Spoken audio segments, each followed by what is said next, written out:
Binawi ni Jeff Tumbado ang alegasyong may katiwalian umano sa LTFRB na umabot pa hanggang Malacanang.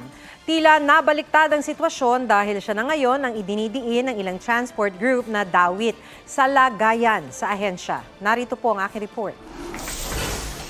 Sanay na ako sa mga kaso. 2 araw matapos lumantad bilang whistleblower ng umano'y katiwalian sa LTFRB na umabot pa raw sa DOTR at Palasyo, biglang kumambyo si Jeff Tumbado, ang dating Head Executive Assistant ni suspended LTFRB Chair Teofilo Guadis III.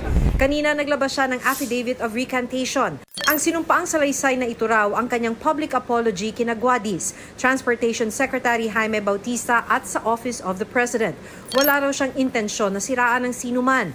Di raw niya sinasadya ang mga nasabi sa presscon noong Lunes na bunga raw ng impulse, irrational thinking at poor decision making. Naudyukan lang din daw siya ng ilang tao na nakaapekto sa kanyang judgment.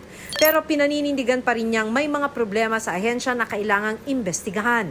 Tila nabaliktad din ang sitwasyon. Si Tumbado na dapat sana ay whistleblower, siya ngayong tinuturong dawit sa lagayan kapalit ng prangkisa. Sa presscon ng ilang transport group kanina, sinabi nilang si Tumbado at hindi raw si Guadis ang nangingikil sa kanila. Sabi ni Ben Hermenor ng transport group na SV3, mahigit 300,000 pesos daw ang ibinayad kay Tumbado para maayos ang nakabinbin nilang prangkisa. Parang tumanggap lang ng pera, bahala na rin kayo. Parang ganun ang nangyari pa rin. Maging si Zaldi Ping-ay ng grupong Stop and Go, kinikilan umano ni Tumbado. Para daw maka-schedule kay chairman. Alam ko naman para sa kanya na lang yung sige. O sige na, para matahimik ka na lang.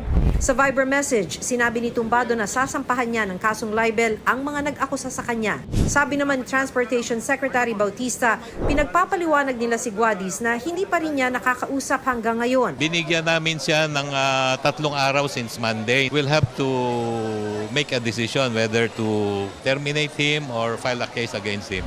Nakausap naman daw niya si Tumbado kaninang umaga. Ito daw ay gawa-gawaan lang daw ni Mar Balbuena. Sinabi niya na wala siyang sinasabi na ako ay involved sa katiwalian. Wala rin daw siyang sinabi na involved ang Malacanang at mga congressmen sa katiwalian na ito. Pinag-aaralan na ng mga abogado ni Bautista ang pagsasampa ng kaso kay Tumbado at kay Mar Balbuena ng grupong Manibela na kasama ni Tumbado sa presscon. Sabi naman ni Balbuena, maghahain siya ng reklamo sa PNP-CIDG dahil sa umano'y mga banta, harassment at pananakot daw ni Bautista. Bakit hindi nila kausapin din yung whistleblower? At bakit kami ang pinag-iinitan niya?